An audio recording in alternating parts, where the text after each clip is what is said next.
The seven deadly sins can be boiled down into two words: overindulgence. And the cure can be boiled down into one word: humility. Let me explain.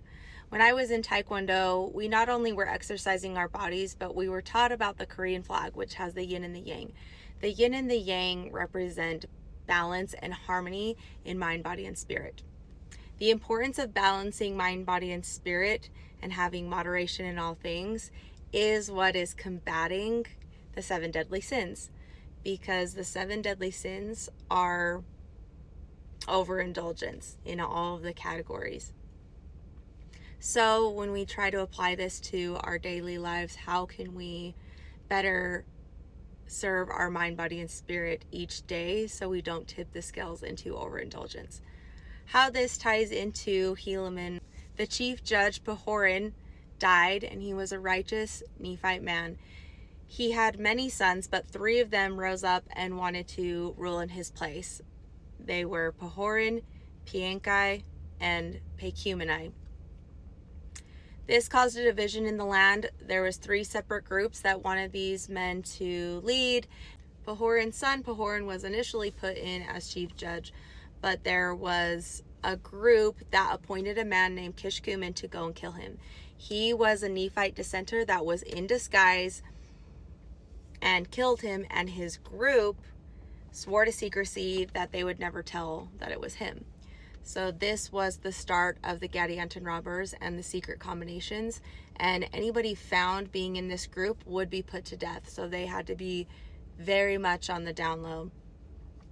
All of the brothers ended up dying due to these contentions and dissensions in the land, and the Lamanite king put Coriantumr in charge of going after the Nephites. They charged straight into the Nephite city, and Coriantumr killed Pecumeni because Pianka was put to death because he was put on trial, and they found that he wanted to take away the liberty of the people.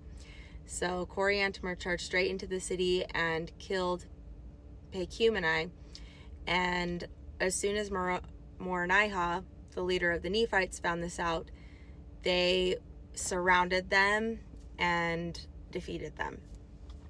So Coriantumr, coming in blazing, ended up being the downfall of his people. Yes, he did kill the leader, but it was at the expense of all of his men either being slain or taken as prisoners of war.